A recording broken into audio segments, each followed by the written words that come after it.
Buen día, muchachos. Vamos a comenzar con la clase del día de hoy. Hay muy pocos aquí en la clase todavía, pero pues vamos a comenzar porque ya es la 1:09, prácticamente la 1:10. Y pues entonces en este caso, pues vamos a ir esperando que los demás se vayan incorporando directamente en la clase. Bueno, de antemano una disculpa, les había dicho que les iba a dejar una actividad para el viernes y se me pasó por completo, entonces la acabo de subir el día de hoy. Y entonces, en este caso, este ejercicio para que practiquen la retroproyección iterativa se va a quedar pendiente para entrega este miércoles antes de la hora de clase. ¿Sale? Y entonces, en este caso, pues aquí lo importante va a ser que tomen este ejercicio para reafirmar este algoritmo de reconstrucción iterativo que vimos también en esta parte de lo que corresponde con lo que es tomografía axial computarizada. Pues bueno, el día de hoy lo que toca hacer es directamente terminar esta parte de lo que es tomografía computarizada y comenzar con la siguiente unidad que es resonancia magnética nuclear. Entonces, en este caso, pues aquí les voy a pedir a sus compañeros que van a presentar tomografía, que se preparen su presentación para este viernes. Y que entonces en este caso aquí nos podamos organizar directamente para que podamos tener esta sesión en 1 hora de los 2 artículos que ustedes van a presentar. Lo que implica que sí tienen que tener mucho cuidado con el tiempo de cada presentación y no excederse del tiempo solicitado directamente para que podamos presentar ambos trabajos y tener tiempo para un par de preguntas de cada uno. ¿Sale? Entonces eso se los encargo. Si tienen alguna duda en específico, las personas que van a presentar, si quieren mostrarme la presentación antes, lo pueden hacer en el canal de este grupo de Teams que ya hicimos para la parte de TAC específicamente para ustedes. Y bueno, igual les encargo que igual cerca de la 1:30 o antes de que terminemos la clase del día de hoy me permitan darles unos anuncios antes de que se me pase, pero sí prefiero que esperemos que esté la mayoría para poder verlos a todos. ¿Sale? Pues bueno, les recuerdo que si tienen alguna duda en particular pueden levantar la mano directamente en Teams y yo les cederé la palabra, o abrir su micrófono e interrumpirme en cualquier momento para poder resolver nuestras dudas. Y pues bueno, vámonos de lleno directamente con la presentación del día de hoy.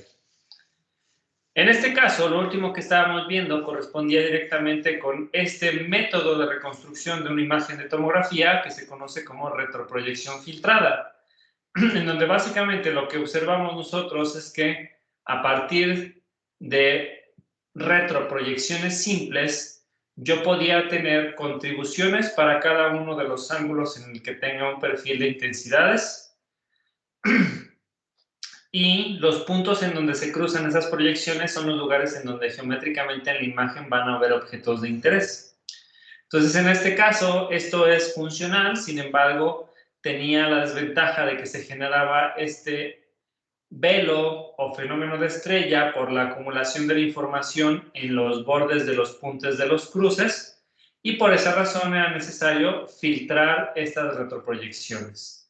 Entonces, en este caso, lo que observamos era que podían existir estos filtros que tienen una función particular,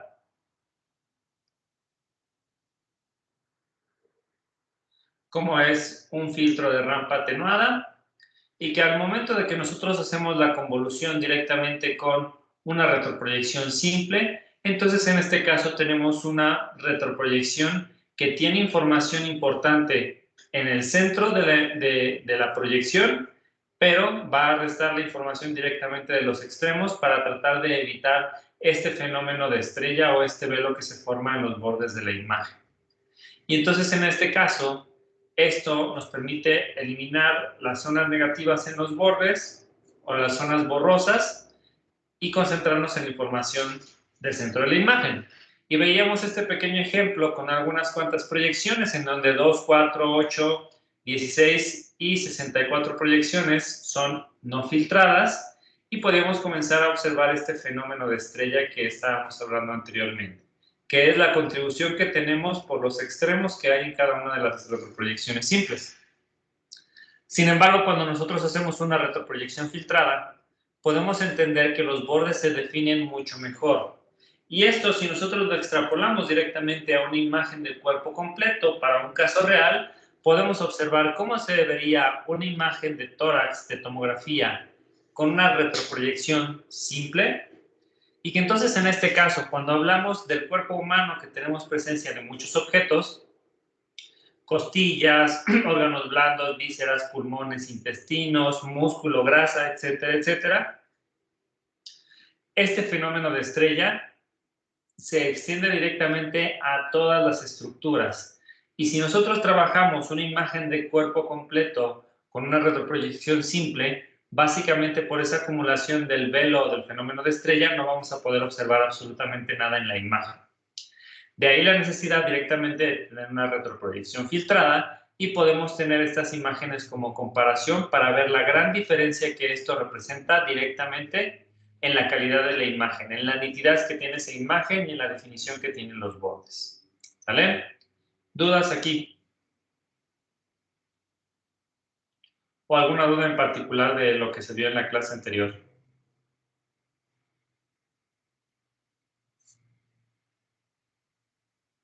¿No?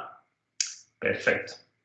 Porque entonces ahora vamos a ver lo que corresponde directamente como el estándar de oro en la actualidad en términos de reconstrucción de una imagen de tomografía. Y este método se llama reconstrucción de Fourier. Entonces, recordando un poco cosas que seguramente ya vieron en señales y sistemas o en algún otro curso a lo largo de la carrera, seguramente ya vieron algo de la teoría de Fourier. ¿Y esta qué dice? ¿Qué dice, Regina Paniagua? ¿Qué te acuerdas que dice Fourier?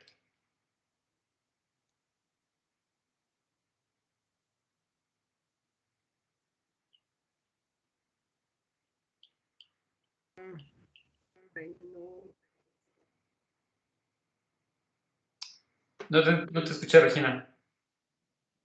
Que no me acuerdo. ¿No te acuerdas? ¿Cómo? A ver, más. Lucía Michelle Díaz, ¿te acuerdas qué dice la teoría de Fourier?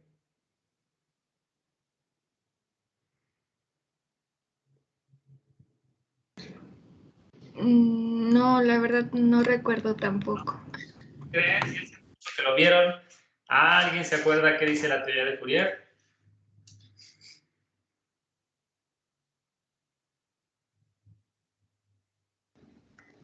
Que una señal se puede representar como una suma de otras señales senoidales y pues, sirven para estudiar frecuencias. Perfecto, muchas gracias, Alejandra. Entonces, en este caso, la teoría de Fourier básicamente dice que toda señal se puede descomponer en una infinidad de funciones periódicas, las cuales van a variar directamente en amplitud, frecuencia y faz. ¿Sale? Y entonces, en este caso, esto nosotros lo pudiéramos tener representado con la siguiente imagen. Una señal original que puede tener una forma horrible, como puede ser una señal de SG, una señal de EG, una de EMG, o cualquier señal que a ustedes se les ocurra que parece que no tiene un patrón. Cuando nosotros aplicamos Fourier, lo que hacemos es descomponer esta señal compleja en señales periódicas que son diferentes entre ellas dependiendo de su amplitud, su frecuencia y su fase. Para que no nos quede duda al respecto, debemos de tener bien claro que en una señal, si es periódica, yo puedo tener definida su amplitud,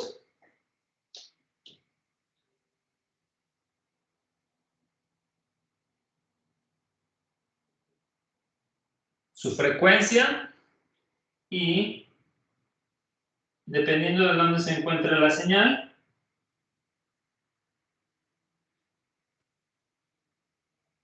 la diferencia, por ejemplo, entre este punto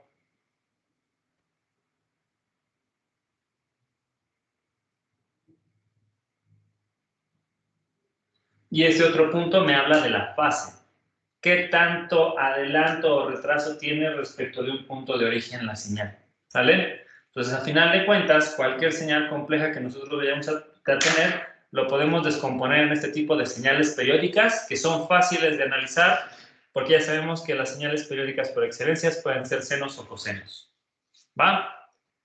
Espero que ya se hayan acordado más o menos de lo que dice la teoría de Fourier. Ahora vamos a ver cómo lo aplicamos directamente para la parte de la reconstrucción. Entonces, en ese sentido, cada vez que nosotros tenemos una proyección en el dominio espacial, que significa que tenemos para un ángulo en específico un rastreo de todos los niveles de intensidad que tiene ese objeto, entonces nosotros vamos a estar generando un perfil de intensidad que en realidad es un perfil de atenuación, como el que nosotros podemos observar aquí. Este perfil de intensidad o de atenuación es característico a los objetos que atraviesa la radiación en ese ángulo en particular. ¿Sale? Y si nosotros recordamos, pues casi siempre veíamos que durante la adquisición de estos niveles de intensidad en los detectores teníamos que hacer este rastreo. Entonces, si nosotros podemos tratar de interpretar que sobre ese ángulo en específico nosotros pintamos un eje coordenados de acuerdo a cómo está la imagen, yo puedo tener definida esta gráfica, en donde obviamente del origen hacia el eje de las X, yo voy a tener la distancia a la que se encuentra ese valor de intensidad respecto de la imagen. Este cuadrito con líneas punteadas lo que hace es representarme directamente la imagen que yo quiero tomar. Y entonces en este caso, yo imagino que tengo esta imagen y que a lo mejor tengo un cuerpo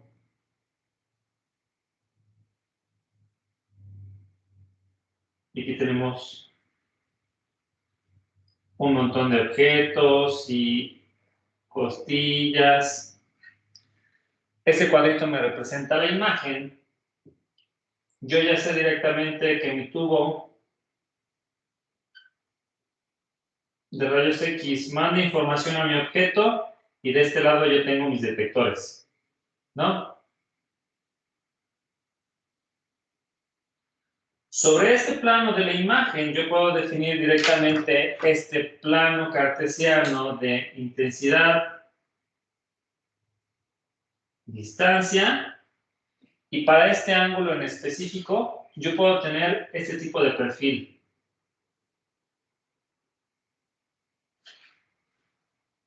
¿Sale? Y luego yo cambio de ángulo.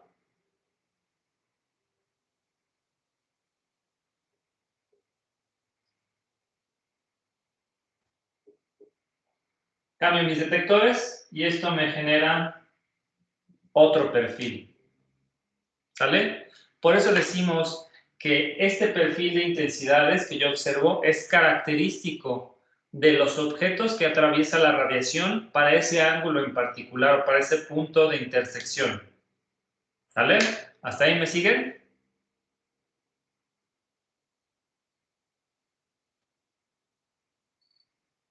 Si no hay ninguna duda al respecto, ya saben que yo avanzo. Si no hay ninguna duda y no hay ninguna respuesta de ustedes en 3-5 segundos, yo continuaré. Pero entonces, tomando eso en consideración, entonces, a este perfil de intensidades, pensemos primero en un solo ángulo. Yo lo puedo descomponer en diferentes series de Fourier, aplicando directamente la transformada de Fourier. Y entonces, en este caso, lo que va a suceder es que esta señal que yo tengo aquí horrible, este perfil de intensidades horrible, yo lo voy a transformar en señales periódicas que son bien características. Y cada una de estas señales, obviamente, cuando yo hago la descomposición en Fourier, tiene un valor de frecuencia, un valor de amplitud y un valor de fase específico para cada uno de los objetos que yo voy a estar pasando por la radiación. ¿Va? Luego entonces, en realidad lo que yo tengo con Fourier, porque si ustedes recuerdan, en realidad las gráficas de Fourier no es otra cosa más que una gráfica que en lugar de el tiempo o la distancia sobre el eje de las X tiene valores de frecuencia y sobre las Y tiene intensidad o amplitud, pues entonces en este caso nosotros haremos la correspondencia totalmente directa en este punto en específico. Cuando estamos en el dominio de las frecuencias de Fourier, yo me voy a encontrar que esta primera señal, que tiene un valor de frecuencia bien característico y que tiene en este caso la mayor amplitud, va a estar posicionado directamente en este lugar. Y el detalle aquí en específico es que yo voy a tener siempre que mantener directamente esta correspondencia entre distancia e intensidad. Es decir, dentro de la misma imagen, yo voy a mantener directamente que lo que significaba a qué distancia de mi imagen se encontraba esta información de perfil, yo voy a mantenerlo para la representación en el dominio de frecuencias de cada una de estas señales en las que yo descompuse mi perfil de intensidades. Esta señal grande que tiene una frecuencia baja se va a encontrar en la parte baja de los ejes del dominio de Fourier y lo voy a hacer equivalente a que se encuentra a la menor distancia. Esta segunda señal tiene una mayor frecuencia, pero tiene una menor amplitud, pues entonces esto lo posiciono en una frecuencia un poco más adelante con una menor amplitud y va a estar en una distancia media. Y esta señal que tiene una mayor frecuencia, pero tiene una menor amplitud, lo mismo hago su correspondencia directamente aquí. ¿Sale? Y da la casualidad de que ahora, en este dominio de las frecuencias de Fourier, lo que yo puedo hacer es tomar estos valores, estas posiciones, como si fueran unas proyecciones que yo voy a regresar directamente a mi imagen. De tal manera que en esta posición específica de la imagen voy a regresar un valor que tiene esta intensidad y esta intensidad está relacionada directamente con la amplitud de la señal que tiene esta frecuencia en específico. Ya si me voy con la 2, con la 3, con la 4, con la n, con la 1000, con las que yo considere necesarias, con las que se hace esta descomposición del perfil de intensidades original. ¿Vale? ¿Dudas aquí? ¿Me siguieron o no me siguieron?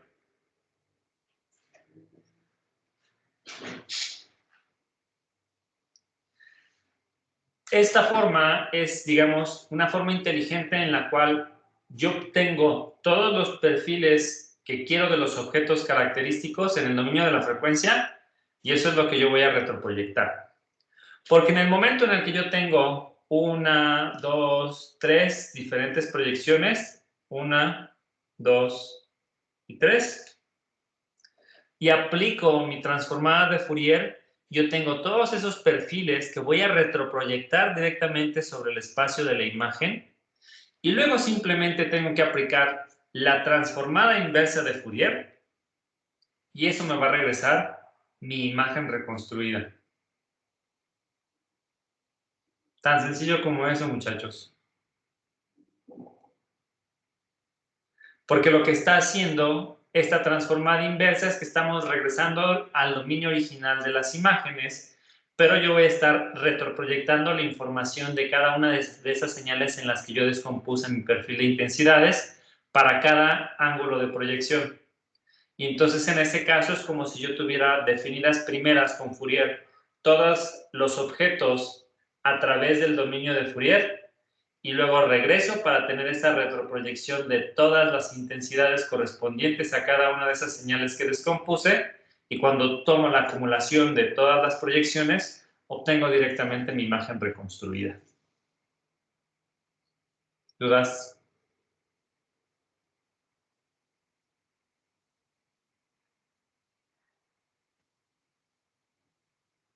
Está padre, ¿no? Nos evitamos muchos problemas directamente de hacer un algoritmo, tener esta parte de la reconstrucción, que sea iterativo. No requerimos hacer una convolución, no requerimos definir un filtro de rampa atenuado. Simplemente con la información de las proyecciones y la transformada de Fourier y su inversa, yo tengo toda la información necesaria para hacer la reconstrucción de la imagen. ¿Alguna duda hasta aquí?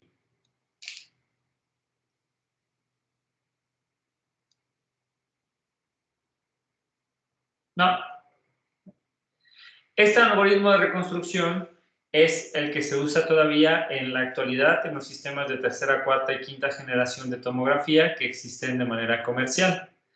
Obviamente es la versión más sencilla y habrá algunas versiones nuevas más modificadas que te permitan tener una mejor determinación de esos componentes, una mejor definición directamente en los bordes, pero todos funcionan básicamente sobre la misma estructura de esta parte de tener una transformada de Fourier y una transformada inversa de Fourier para cada una de las proyecciones que yo tengo disponibles. Bueno, si no hay dudas, entonces en este caso lo que podemos decir es que en términos generales, cuando hablamos de las ventajas y desventajas de los métodos analíticos, aquí vamos a encontrar que número 1 como ventaja es que en estos dos algoritmos, retroproyección filtrada y método de Fourier, se realiza la reconstrucción en un solo paso. Teniendo ya toda la información de todas las proyecciones, la imagen se reconstruye en un solo paso. Otra ventaja es que no requiere de procesos iterativos y es una ventaja considerando que los métodos iterativos siempre el usuario o la persona que programó el equipo debía definir el número de iteraciones que yo quería realizar y un criterio de paro para que cualquiera de las dos cosas en el momento en el que se cumplan, ahí se detuviera el algoritmo. En este caso, eso no es necesario porque en un solo paso hacemos toda la reconstrucción de la imagen. Como se hace en un solo paso de reconstrucción, entonces podemos decir que es una reconstrucción relativamente rápida. Y la última ventaja es que elimina la discrepancia de la calidad de las imágenes por factores externos a esta, como puede ser el definir una condición de paro, que si pongo una condición de paro muy laxa, me va a quedar una imagen muy borrosa. Si pongo una condición de paro muy estricta, seguramente me va a tomar muchísimo tiempo realizar la reconstrucción y probablemente no tenga muchas mejoras significativas respecto de si tenía un criterio de paro más relajado. ¿Vale? Entonces, esa ambigüedad la estamos eliminando por completo. ¿Qué es lo feo de estos métodos analíticos? Pues bueno, número 1, que a todo mundo espanta siempre el uso de matemáticas un poco más complejas. Y entonces, en este caso, estas matemáticas más complejas van a requerir de un mayor poder computacional para la reconstrucción de la imagen. Afortunadamente, las computadoras modernas pues tienen ese poder computacional y esto prácticamente no es una desventaja en la actualidad.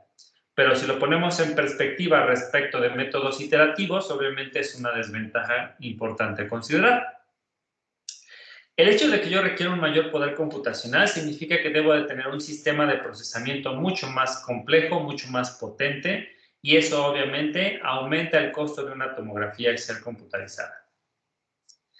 Y la última desventaja, que siempre va a ser el talón de Aquiles directamente de los métodos analíticos, es que las imágenes que vamos a obtener por esta metodología me van a dar imágenes muy nítidas, pero con muy baja relación señal-ruido. ¿Qué significa esto? Que siempre voy a tener esta sensación de no tener bien definidos los bordes por completo y que van a tener una especie de pequeño ruido o velo que es inherente directamente al método de reconstrucción. Como estamos asumiendo cosas de manera general y no tenemos el cálculo para cada uno de los píxeles o voxeles de la imagen, cuál es su valor en específico, por eso se dice que tenemos esta baja relación señal-ruido. ¿Vale? Pero, tomándolo en consideración, la verdad es que estas ventajas son mucho más pesadas que las desventajas que tienen los métodos analíticos. Y es la razón por la cual se utilizan en los sistemas modernos que existen hoy en día en términos de tomografía Excel computarizada. ¿Dudas aquí?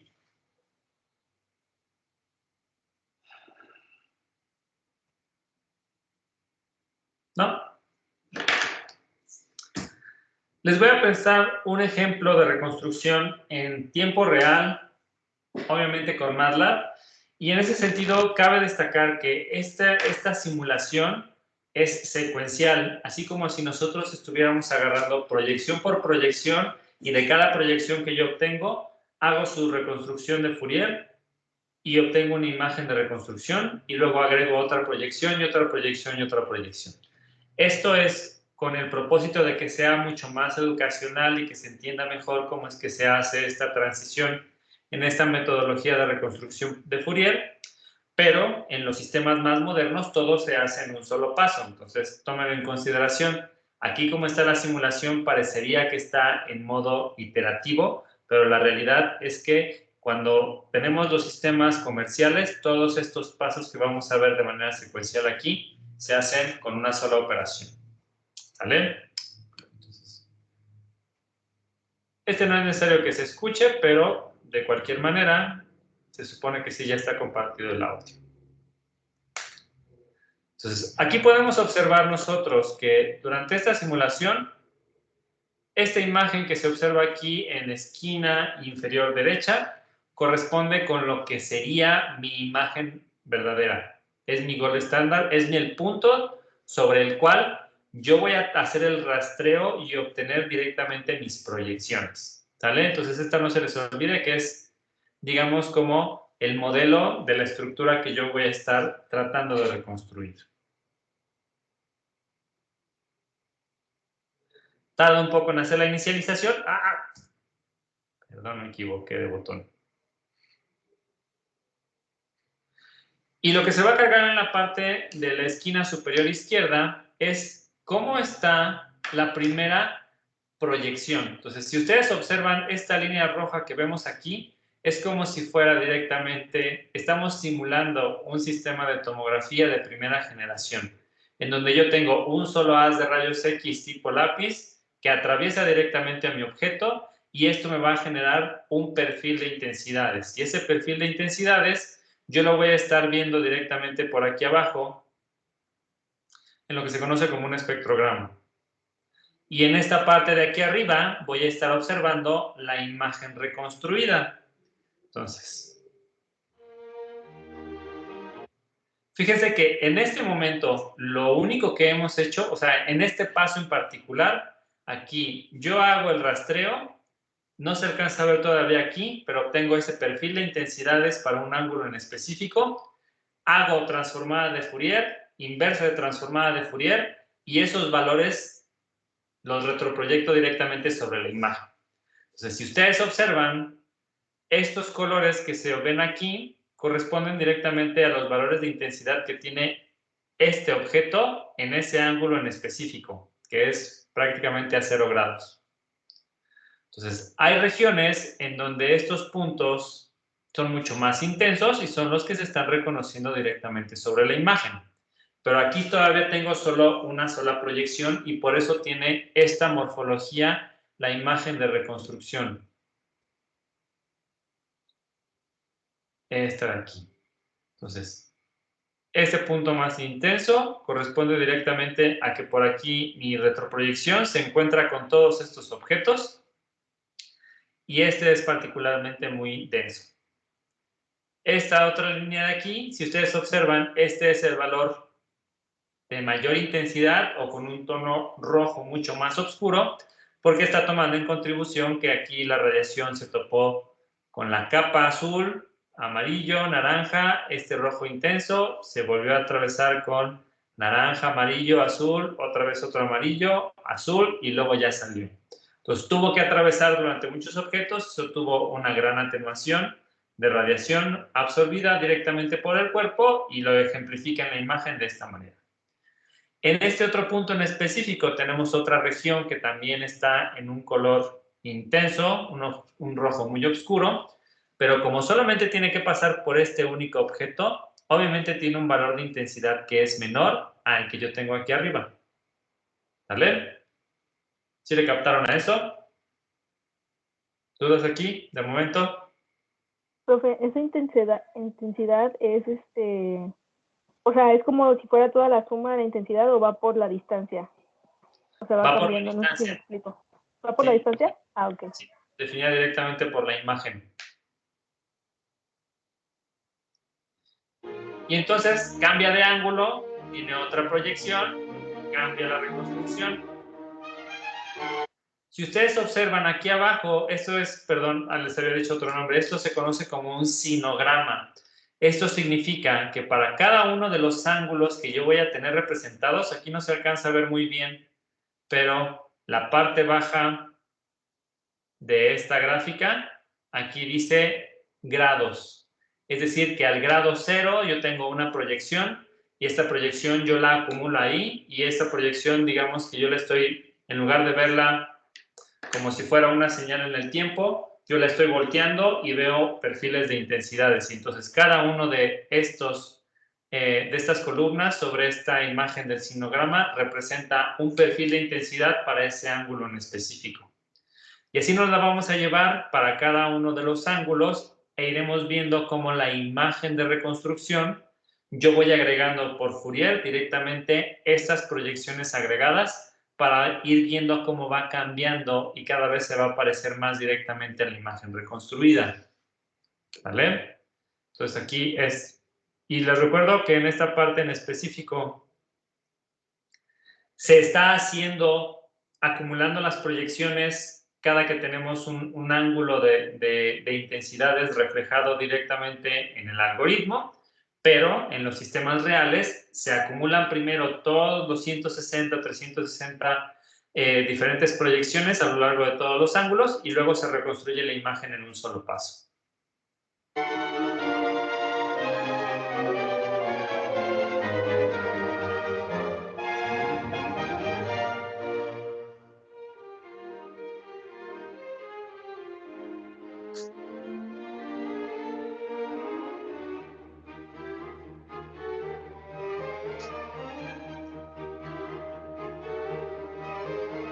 Conforme yo agrego proyecciones directamente a mi algoritmo de reconstrucción, la imagen va siendo cada vez más nítida y se obtienen mejores detalles y obviamente se tiene este efecto de que se está contrarrestando la información de cada una de estas. A final de cuentas, cuando yo hago la parte de Fourier y la inversa, estoy limpiando la información y tengo esa retroproyección mucho más limpia, casi como si fuera una retroproyección filtrada.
En este momento termina directamente el algoritmo nuestros 180 grados de proyecciones y entonces en este caso aquí hace directamente un zoom a las regiones de interés y cómo lo está expresando directamente, cómo es en el modelo real y cómo es la aproximación de la estimación de la reconstrucción por este método de retroproyección por Fourier. En este caso podemos percibir que hay directamente algunos, ahora sí, el modelo real versus la reconstrucción por Fourier. Podemos observar que en esta parte central tenemos algunos píxeles que obviamente no deberían de estar, porque tienen algunos tonos un poco más claros, que es parte del efecto de velo que siempre tenemos directamente en la imagen cuando realizamos esta retroproyección.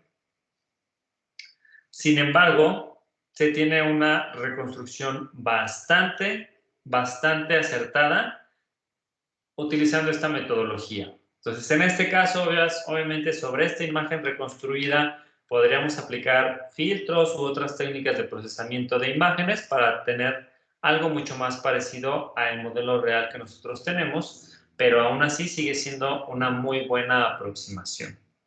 ¿Vale? ¿Dudas aquí?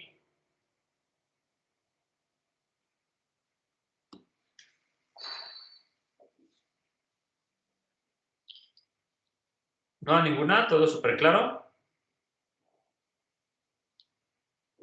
Entonces, acuérdense que en este caso en específico, esta simulación en MATLAB fue solamente eso, una simulación. En el caso de los sistemas de tomografía verdaderos, esto, o sea, la adquisición de los datos se hace de manera previa muy rápidamente y ya teniendo todas las proyecciones de todos los ángulos, lo que yo hago es simplemente aplicar esta metodología y en un solo paso obtener la imagen de reconstrucción. Y para que se den una idea de que esta parte en específico, así como hizo la simulación, es ficticia o es una simulación, como su nombre lo indica, en esta otra imagen, en este otro pequeño video, lo que quiero mostrarles son las velocidades a las que trabaja un sistema de tomografía computarizado de manera general. Entonces, antes de que echemos a andar el video, este directamente corresponde con un gantry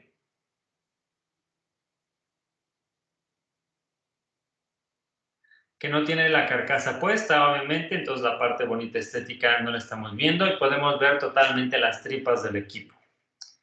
Recordando un poco lo que ya vimos en clase en términos de las generaciones en base a la instrumentación, ¿me pueden decir de qué generación es?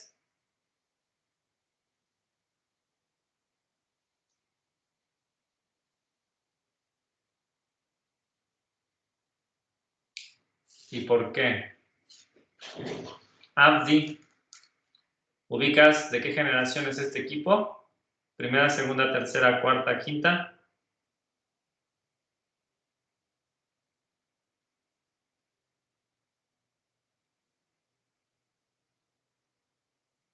Hasta se dio a la fuga. Alejandro Núñez, ¿crees poder ubicar de qué generación es este equipo? Estoy pensando, pero no se me viene ninguno a la mente. ¿Qué crees que sea esto?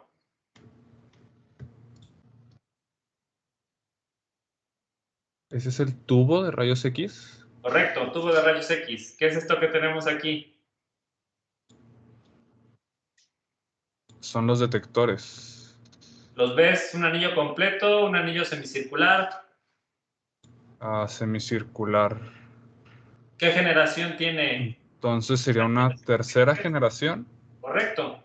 Entonces no es tan complicado, simplemente hay que fijarnos directamente en los detalles de la instrumentación que ya hemos visto. Si tuviéramos un equipo que esta parte blanca estuviera a lo largo de todo este círculo, este toroide, estaríamos hablando rápidamente de un sistema de cuarta generación. En este sistema en específico vamos a empezar a observar que tanto el tubo como los detectores giran al mismo tiempo y entonces esto nos ayuda a identificar rápidamente que hablamos de un sistema de tercera generación. ¿Va? Profe, una pregunta. Ahí en los detectores, por ejemplo, los círculos que se ven ahí son abanicos. ¿Esto de aquí? Son? Sí. Son ventiladores. Ah, ok. Este es un sistema que igual, o sea, ahorita van a ver las velocidades a las que se mueve por dentro esta cosa, por lo que tanto obviamente hay un movimiento que genera mucha fricción, que genera mucho calor, y entonces en este caso tenemos que asegurarnos que los detectores siempre se mantengan a una temperatura estable para que no se modifique su comportamiento, y casi siempre los anillos de detectores van a tener un sistema de enfriamiento o de refrigeración. ¿Va? O sea, aquí de ojo se ve que son detectores de estado sólido, no son cámaras de ionización, porque tenemos unos ventiladores que básicamente están tratando de que toda la instrumentación ahí metida no se caliente de más. Los detectores de cámaras de ionización tienen un sistema distinto que se ve más bien como un tubo de cristal que directamente tiene este sistema y más bien todo eso está recubierto por un sistema de enfriamiento. No tiene ventiladores como tal, sino que más bien tiene como una especie de tubería en donde se mantiene todo esto a una temperatura estable. Son ya cuestiones más prácticas cuando uno ve más equipos por dentro que se tiene que acostumbrar, pero por lo menos aquí lo que me gusta mostrarles de esta imagen es que con lo que ya vimos de las características de las generaciones, si uno abre un equipo es relativamente sencillo identificar de qué generación es. Entonces ahora sí vamos a echarlo a andar. A ver.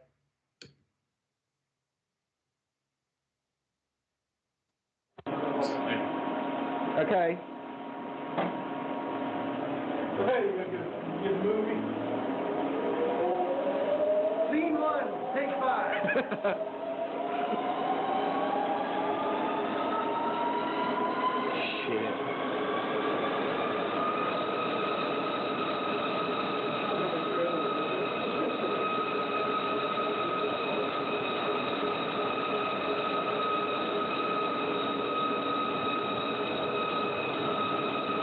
Crazy. Yeah.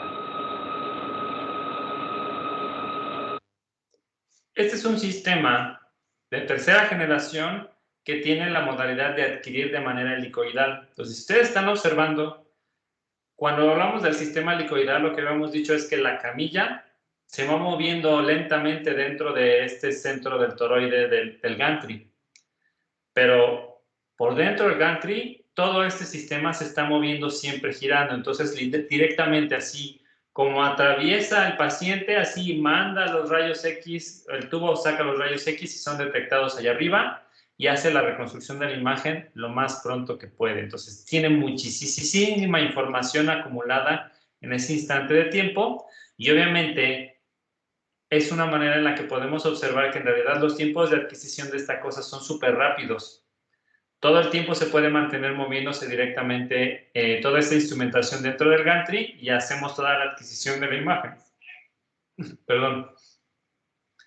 Cuando no tenemos esta parte helicoidal, sí son movimientos mucho más lentos. Obviamente se van haciendo los cambios respectivos cada que tenemos un ángulo de proyección, porque todo esto, acuérdense que los 180, 360 grados de proyecciones se obtienen para cada rebanada. Entonces, si nosotros tomamos una imagen de tomografía que corresponde con 50, 80, 100, 120, 200 rebanadas, tenemos que tener todas esas proyecciones para cada una de las rebanadas que tengamos del volumen y por eso tenemos este constante movimiento giratorio dentro del gantry y la camilla se va moviendo lentamente hasta que ya obtenemos toda la información para reconstruir la imagen volumétrica. ¿Vale? Entonces, eso significa que los algoritmos que hemos visto, tanto de iterativos como de analíticos, ART, retroproyección iterativa, retroproyección filtrada y Fourier, tienen montoncísima de información para poder obtener una imagen volumétrica con un sistema de estos. ¿Vale? ¿Dudas?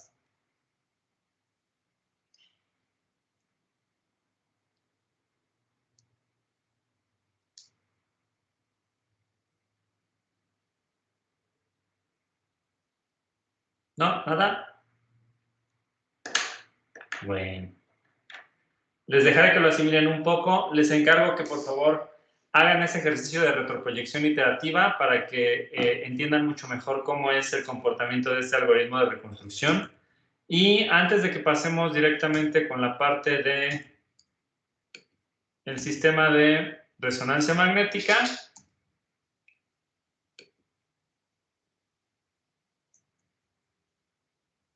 no me quiero dejar regresar. Lo que les iba a dejar es un ejercicio que es opcional. Lo hace quien quiera, pero quien lo haga y lo haga bien va a tener un punto sobre la calificación final de cualquiera de los 3 parciales que ustedes decidan. Entonces, lo que van a hacer es, así como hicimos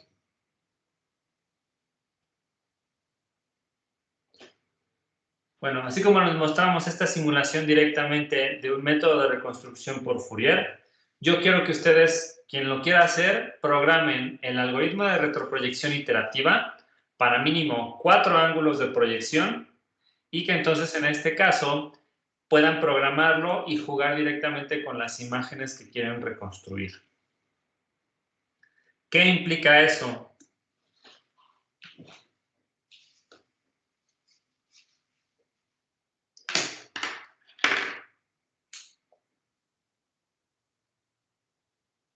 Que ustedes van a tener que elegir una imagen de entrada, que yo les recomendaría para esto a lo mejor pensar en una imagen que tenga círculos concéntricos y que obviamente este tiene una cierta tonalidad, este tiene otra cierta tonalidad,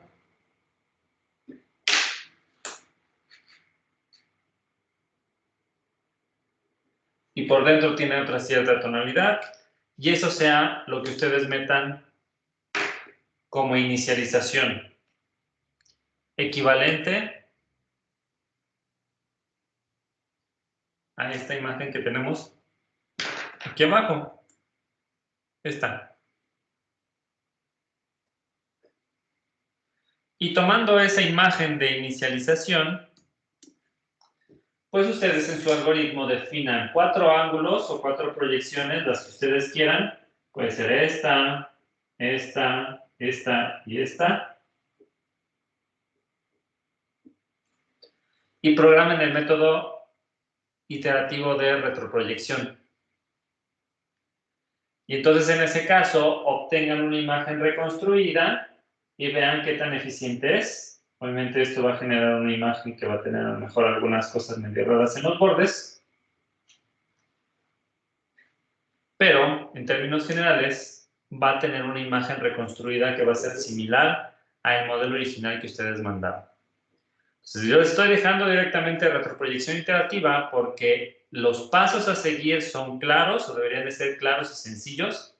Son algoritmos relativamente fáciles de implementar y lo que es truculento en este caso es esta parte que hacía directamente aquí en MATLAB de los ángulos de proyección. Esa parte de que cambia un grado y obtiene ese barrido y cambia otro grado y obtiene ese barrido puede ser un poco complicado de definir directamente al inicio, pero 4 ángulos como estos son relativamente fáciles de implementar y ustedes tendrían que hacer el barrido, ¿no? Que si hablamos de un ángulo 0, pues entonces yo tengo que hacer el barrido de información en este sentido. Si hablo de 90, pues lo tengo que realizar en este sentido. Si hablo de 45, pues entonces en este caso yo tengo que tomar proyecciones que no son simétricas. Y en el otro caso, 135, el sentido contrario. Pero si entienden cómo funciona la dinámica de esas proyecciones para estos 4 diferentes ángulos, verán que el algoritmo de reconstrucción es relativamente sencillo de implementar para 180 o 360 diferentes proyecciones. ¿Va? Entonces, el reto es que cada quien quiera, haga la implementación de este programa en MATLAB, genera un archivo .m, una función que ustedes me van a pasar a mí para que yo la pueda evaluar con la imagen que a mí se me pegue en mi regalada gana. Y ustedes me pongan su imagen de prueba que crearon, su resultado y la función. Y aquí yo les voy a dar hasta el 30 de septiembre para mandármelo. Quien me lo mande para el 30 de septiembre y esté bien hecho, va a tener un punto extra sobre cualquiera de los 3 exámenes. El que ustedes elijan, el que más les convenga. ¿Va? Dudas aquí.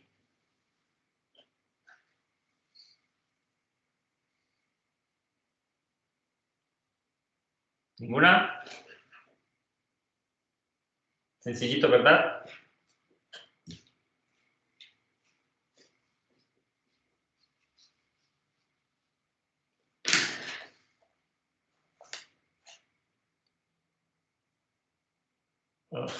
Denme un segundo, muchachos. Ahorita regreso. Voy a tener una llamada rapidísimo. No me tardo.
Listo, muchachos, una disculpa. ¿Dudas?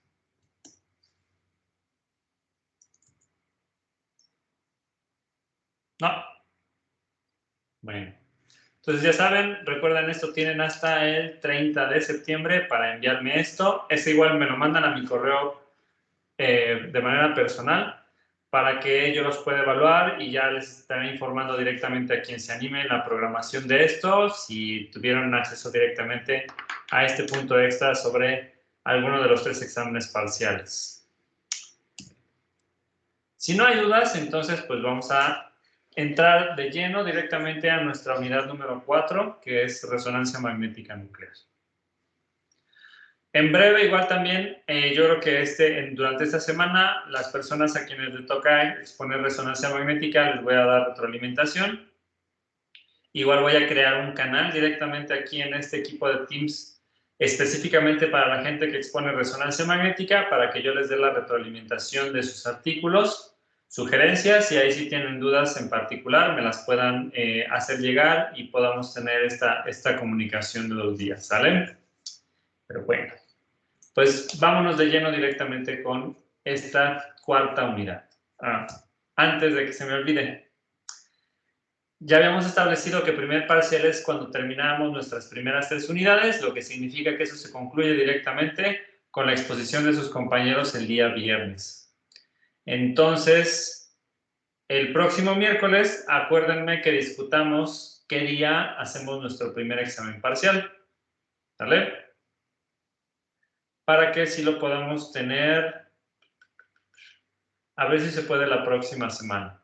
Pero como tenemos ahí una cosa pendiente, lo tenemos que discutir la próxima clase para decidir qué día lo ponemos.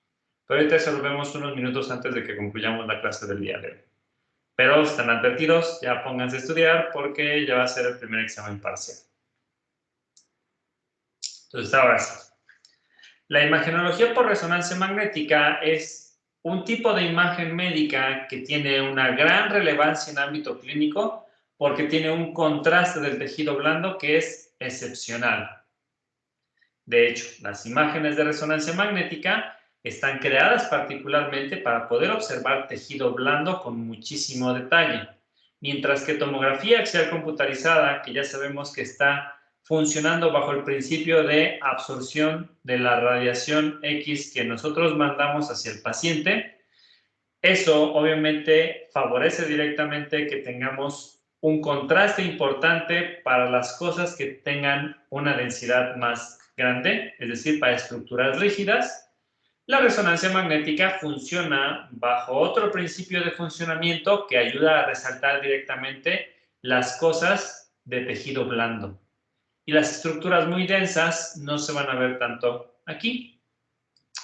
Para ejemplificar esto, aquí les presento una imagen en donde tenemos del mismo paciente una adquisición de tomografía axial computarizada y una imagen de resonancia magnética. En este caso podemos observar que en ambas estructuras se ve relativamente bien.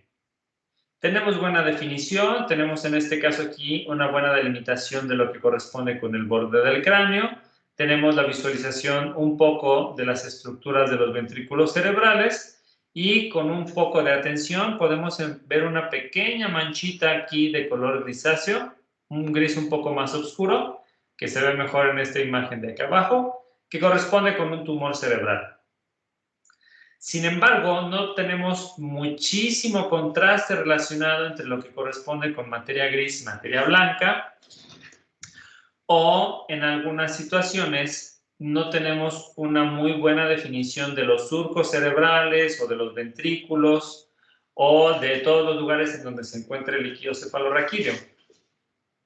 Adicionalmente, tenemos algunos artefactos aquí por cuestiones metálicas que tenía mi paciente, que estos puntitos iluminados que se ven reflejados a lo largo de toda la imagen usualmente corresponden con lo que son arreglos dentales, que alguien tenga alguna amalgama o que tenga algo directamente que sea que tenga algún componente o alguna lesión un poco metálica.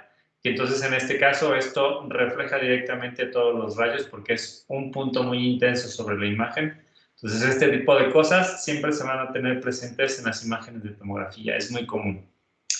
En cambio, en la parte de resonancia magnética, nosotros sí podemos observar, por ejemplo, en este caso, que tenemos una excelente delimitación de todo lo que corresponde con el borde del tumor. Y obviamente, estas imágenes de resonancia magnética tienen particular interés para la parte de neurociencias, por ejemplo, para poder hacer la planificación de la remoción de un tumor en el cerebro o de un tumor en alguna otra parte del cuerpo, o planificar la dosis de radiación que queremos dar, ubicando perfectamente dónde se encuentra el tumor y qué órganos en riesgo se tienen alrededor. Tenemos una muy buena delimitación de los ventrículos cerebrales, de los surcos, la diferencia entre materia gris y materia blanca. Y a diferencia de esta imagen, aquí tenemos este borde muy blanco que corresponde con el cráneo. Aquí ese cráneo se observa en un tono negro.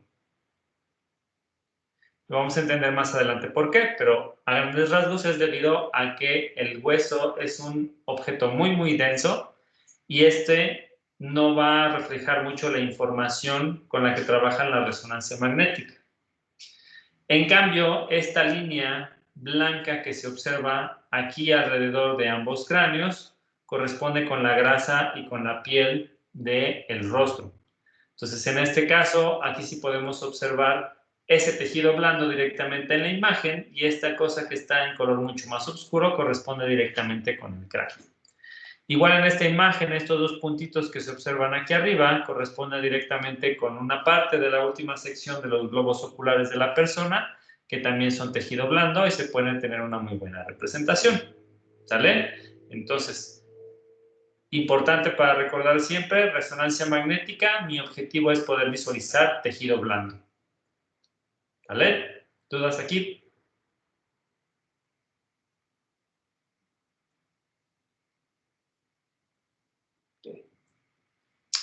Si nosotros quisiéramos hacer una comparación directa en términos de cómo se ve el equipo de tomografía, que ya sabemos que está compuesto de una camilla y este gantry en donde se encuentra toda la instrumentación que ya hemos hablado, pues la resonancia es una forma similar, también tiene esta especie de gantry con un toroide, pero es muchísimo más voluminoso, más pesada la resonancia que un sistema de tomografía. Pero en términos generales, si uno las ve de frente, pudiera ser muy fácil que uno se llegue a confundir. Ya identificando las dimensiones de los equipos, identificando la infraestructura que se encuentra alrededor, ya podemos intuir rápidamente que estaremos en presencia de un sistema de resonancia magnética. Pero a grandes rasgos, de fuera se ve relativamente similar. ¿Vale? ¿Alguna duda hasta aquí, muchachos?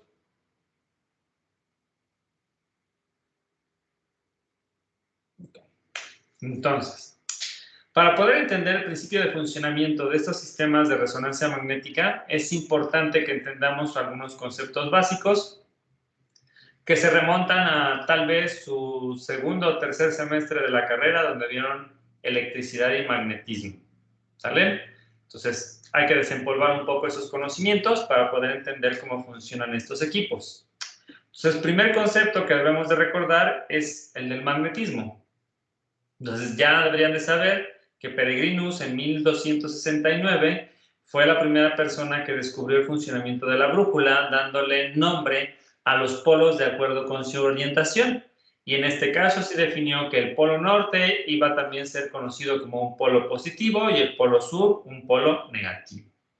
Y también fue quien pudo interpretar que polos de signo inverso tienen una atracción y polos de signo igual tienen una repulsión.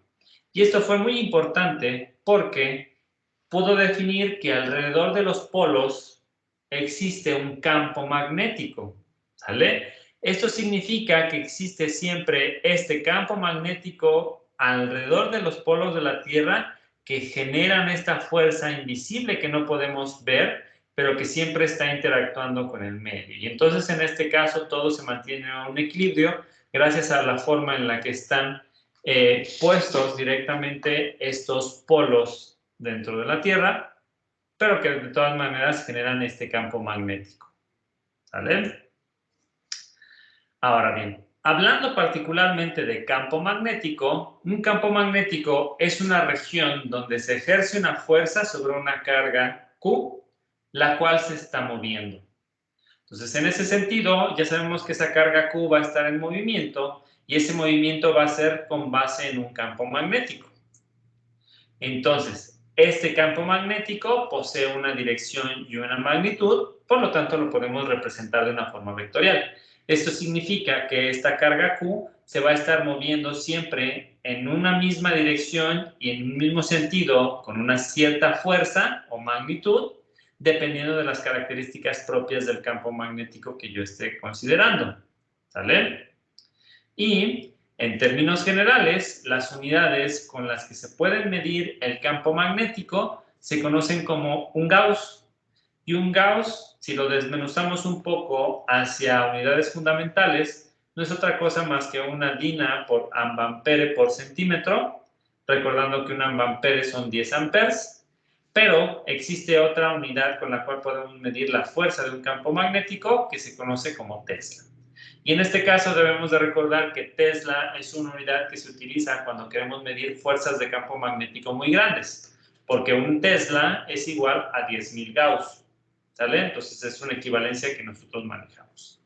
Y en ese sentido en específico, nosotros debemos de entender que para los sistemas de imagenología por resonancia magnética, estaremos más bien trabajando con teslas. De hecho, los campos magnéticos que utilizan los sistemas de imagenología por resonancia magnética van a tener intensidades que oscilan entre los 0.4 y los 11.7 teslas. ¿Sale? Que son fuerzas de campo magnético súper extremas. ¿Va? ¿Alguna duda hasta aquí?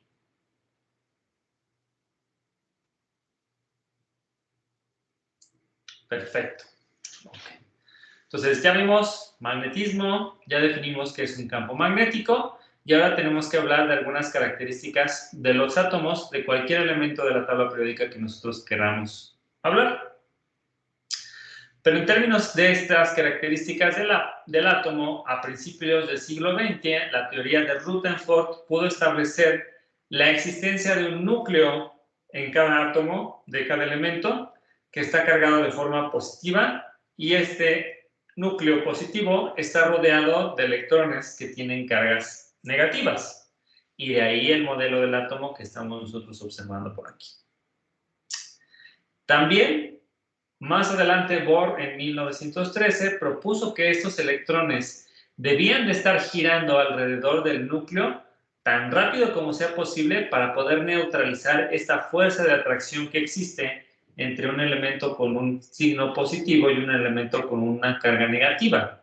Entonces, en este caso, esta fuerza de atracción natural que sucede entre electrones y los protones que se encuentran en el núcleo se debe de neutralizar a través de fuerzas centrífugas. Entonces, esto es lo que siempre va a mantener los átomos estables.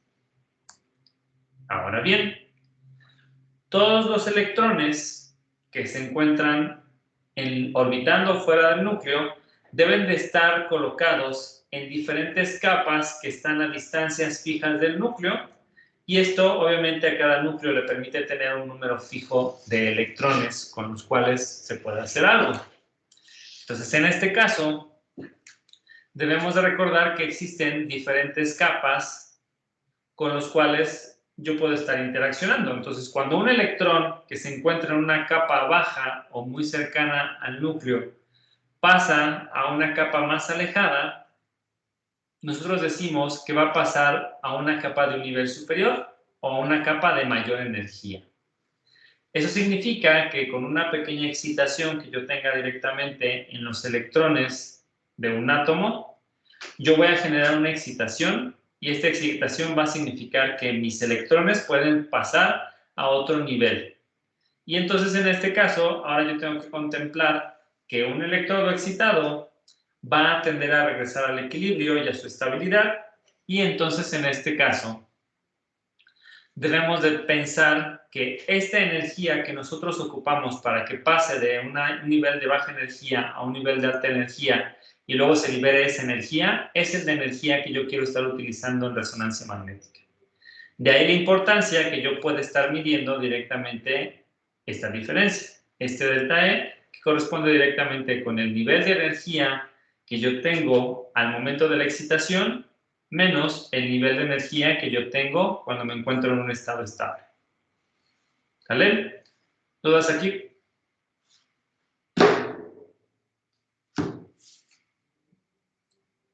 Perfecto. Entonces, ahora, dentro de cada uno de estos átomos existe algo que se conoce como el momento eléctrico, ya que el núcleo de cualquier átomo está formado por protones y neutrones y cargas eléctricas en su superficie que se reparten de manera uniforme, y esto me va a formar un comportamiento de dipolo de cada uno de los átomos que existen en la naturaleza. Entonces, estas cargas que tienen los protones y los neutrones están definidas gracias a un elemento que se conoce como el quark. Entonces, el quark es la parte más pequeña de un átomo, es lo más pequeño en lo que podemos subdividir algún elemento existente en nuestro universo, y da la casualidad de que nosotros en ese núcleo que tiene protones y neutrones vamos a tener un desbalance directamente entre quarks positivos o quarks up y quarks negativos o quarks down.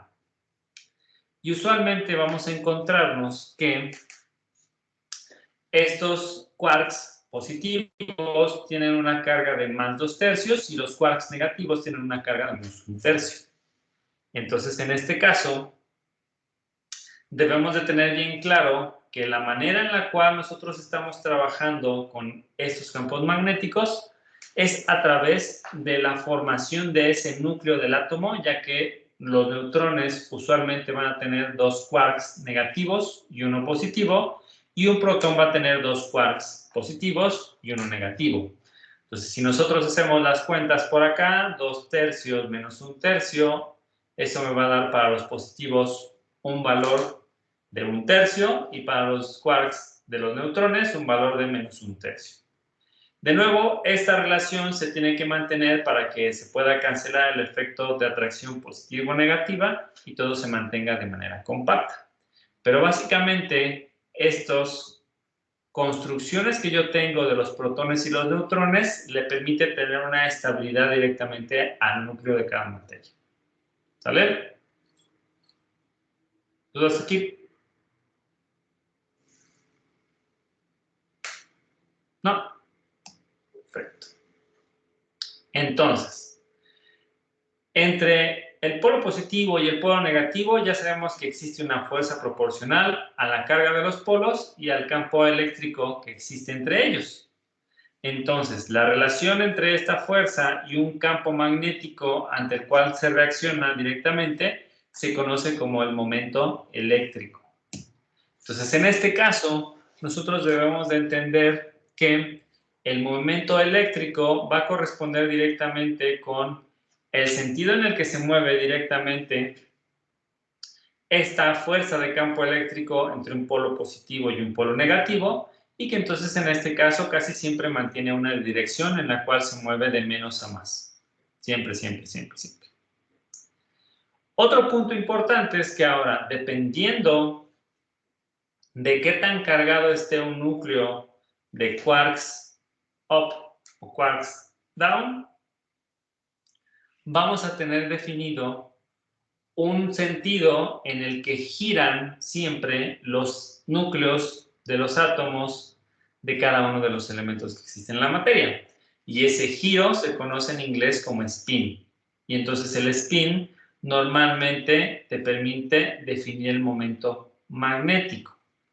Y en términos generales vamos a encontrarnos que va a existir situaciones en las cuales yo tengo un momento eléctrico positivo y un momento magnético positivo. Y en ese sentido, yo voy a estar considerando que eso se va a llamar una configuración en paralelo. Es decir, ese átomo de ese elemento tiene posibilidades de interactuar directamente con el campo eléctrico. Y se manejan en la misma dirección mi momento eléctrico, que depende simplemente de la fuerza que yo tengo, y mi momento magnético, que depende de la interacción de los campos magnéticos con la composición que yo tengo en el núcleo. Entonces, si ustedes también recuerdan de la parte de su clase de física 2 o física 3, también se utilizaba mucho esa parte de la regla de la mano derecha. Entonces, esta regla de la mano derecha se aplica directamente aquí. Ya saben que el pulgar apunta hacia la resultante del vector.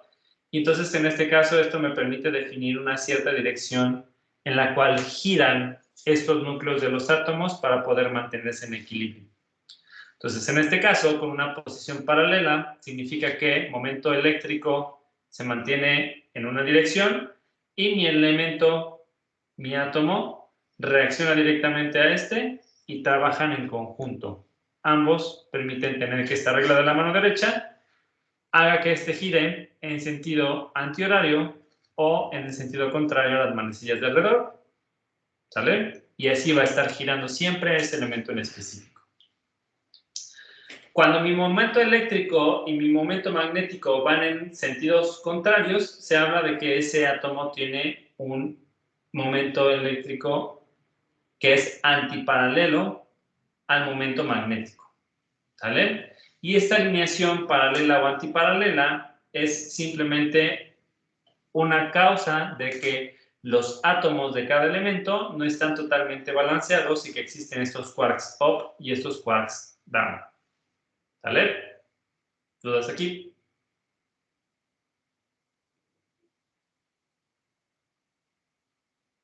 ¿No? Entonces, para definir mi momento magnético, yo debo de considerar que en un elemento, cuando la suma de protones y neutrones es par, los espines prácticamente se anulan. Y entonces, en este caso, no veo absolutamente nada de información en la resonancia magnética. Esto significa que para que yo pueda ver algo directamente en mi equipo de resonancia, debo de fijarme que ese elemento tenga un momento magnético global que sea distinto de cero. ¿Va?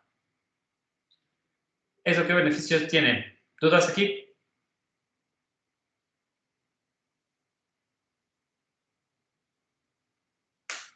¿No? Esto es particularmente útil para los sistemas de imagenología porque debemos de pensar que entonces elementos como el carbono, que tiene un número atómico de 13, el fósforo, que tiene un número atómico de 31, el sodio, que tiene un número atómico de 23, sean algunos ejemplos de elementos que se visualizan mejor para una resonancia magnética. Esto significa que las cosas que tengan mucho carbono, que tengan mucho sodio, que tengan fósforo dentro del cuerpo, van a poder ser visualizadas de mejor manera directamente en la imagen. Suena coherente, ¿no? Entonces, en este caso, aquí es en donde tenemos de tener mucho cuidado y entender que en las imágenes de resonancia magnética, las cosas blandas que yo observo es debido directamente a que ese objeto en particular está compuesto por cosas o por átomos de alguno de estos elementos. De hecho, recordando mucho la parte de nuestras clases, a lo mejor de primaria y secundaria, deberíamos de recordar que la composición de un ser vivo está en términos de carbono, hidrógeno, oxígeno, fósforo. Y entonces en este caso vamos a tratar de entender y ver cómo podemos explotar directamente esta información. Entonces, el elemento por excelencia que tiene una manera de interactuar directamente con campos eléctricos debe de ser aquel elemento que tenga el número atómico impar más pequeño. Y eso corresponde con el hidrógeno. Entonces, en este caso, el núcleo más simple es el del hidrógeno. Está compuesto de solo un protón.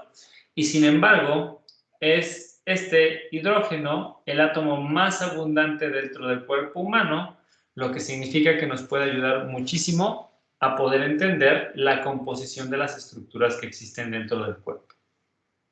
¿Vale? ¿Dudas aquí, muchachos?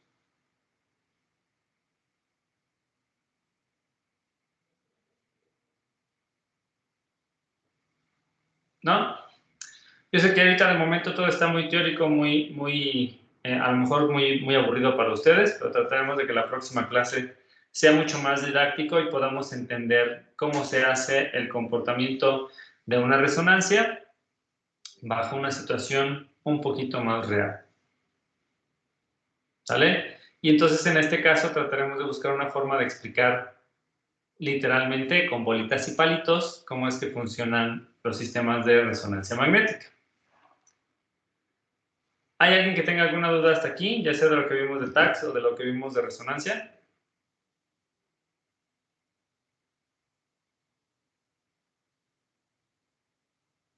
¿No? Entonces, le vamos a dejar hasta aquí sin antes poder darles unos cuantos avisos, muchachos. Entonces, seguramente ya han visto en nuestras redes sociales que por ahí tenemos el Encuentro Nacional de Ingeniería Biomédica, Electrónica y Telecomunicaciones, que va a ser del 27 al 29 de septiembre, que eso significa que es lunes, martes y miércoles de la próxima semana. Yo formo parte del comité organizador y además soy tallerista directamente en este evento, entonces por esas razones es muy probable que las clases de lunes y miércoles de la próxima semana no las demos de manera síncrona, sino que las manejemos de manera asíncrona. Eso también con el objetivo de que ustedes, si tienen interés en participar directamente en este evento, lo puedan hacer. Es un evento relativamente accesible, tiene un costo de 100 pesos y que tienen acceso a esos 100 pesos, talleres, ponencias y su propio reconocimiento. Dentro de esta misma página ya está disponible también lo que corresponde con el programa, que todavía tiene algunos espacios por confirmar, pero aquí van a poder encontrar qué pláticas o webinars por parte de diferentes expertos van a estar presentes directamente en el evento. Habrá algunas con componentes internacionales de la Universidad de Zaragoza, de la Universidad de Las Palmas en Gran Canaria, España. Vamos a tener gente del Instituto Nacional de Rehabilitación. Vamos a tener gente de Corea, de Microsoft Corporation. Vamos a tener gente también de Drager, que van a estar apoyándonos con algunos webinars. Entonces vamos a tener varias conferencias y pues es extenderles simplemente la invitación, muchachos. Y de igual manera, aquí ustedes también tienen la posibilidad de tener disponible un concurso estudiantil que se llama Platícame en 3 minutos. Entonces, en este caso, este es un concurso totalmente de divulgación, donde si ustedes tienen alguna idea que quieran desarrollar o ya están en una tesis o en servicio o en prácticas, o simplemente es algo que ustedes tienen en la mira y lo quieren presentar y que tenga algún beneficio para la sociedad, lo puedan transmitir directamente en una plática de 3 minutos. Entonces, ahí, si quieren, revisen la convocatoria. Si quieren participar, es abierto para alumnos de licenciatura y posgrado. No se presentan cosas técnicas. Lo importante es que se tenga una plática de difusión, máximo 3 minutos y con máximo 5 diapositivas. Entonces, ahí está la convocatoria. Si ustedes la quieren revisar directamente, hay premios en efectivo. Entonces, máximo se pueden llevar hasta 5,000 pesos. Y pues es algo que pudiera valer la pena. En términos de los talleres, si a lo mejor las pláticas no son totalmente de su interés, pues de momento hay 3 talleres definidos. Uno que está mucho más hacia el argot de la parte de electrónica, diseño e implementación de un inversor utilizado en vehículos eléctricos. Yo voy a dar un curso introductorio a KiCad, que si no lo conocen es un software gratuito para el diseño de circuitos impresos, pero ya de manera profesional, no nada más como herramienta de simulación. Entonces igual ahí si tienen interés, pues va a estar este taller disponible.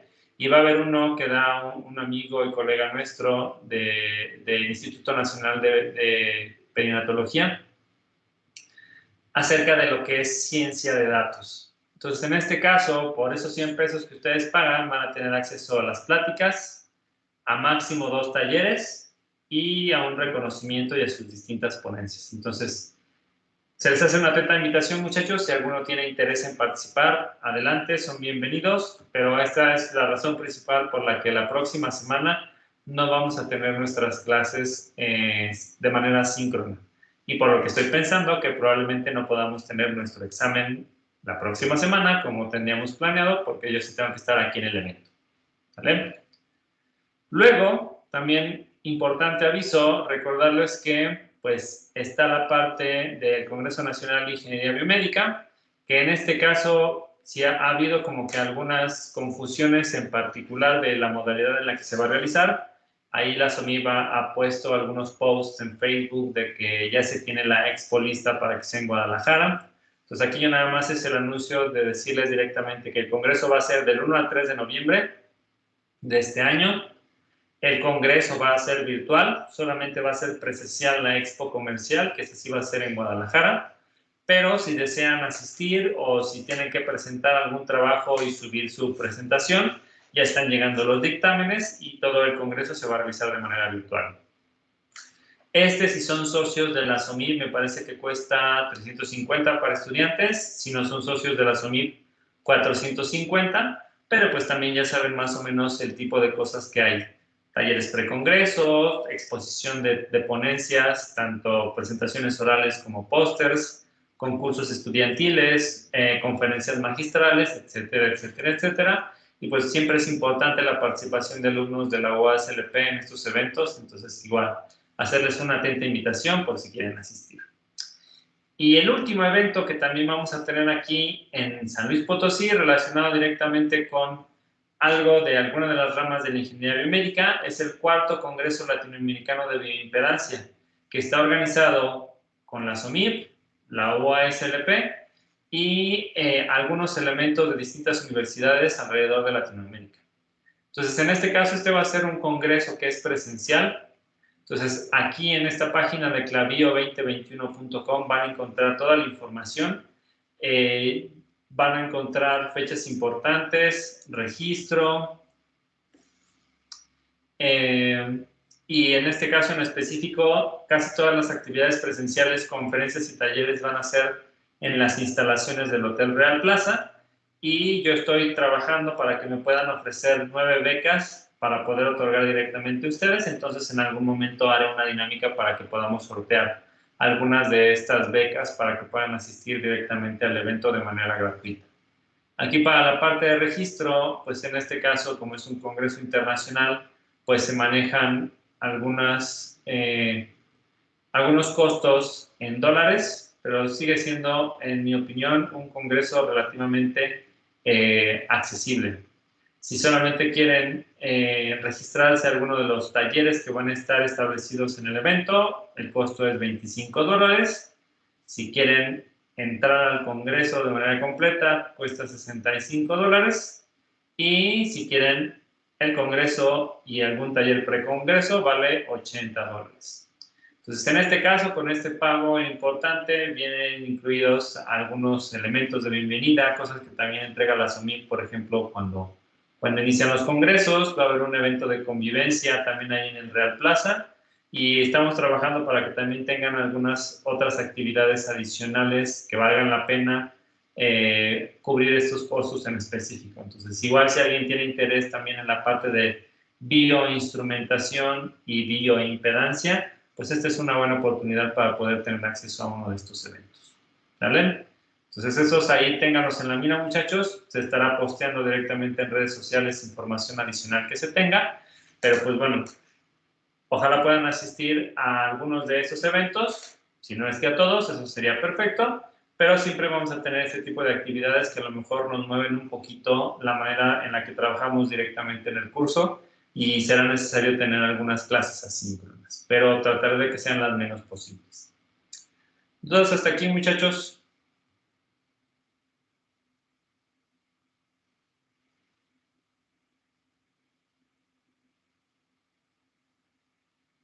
No, nada. Bueno, pues si no hay dudas, muchachos, pues entonces, en este caso, les agradezco y pues sería todo por el día de hoy. Muchas gracias y nos vemos el miércoles. Hasta luego. Gracias, profe.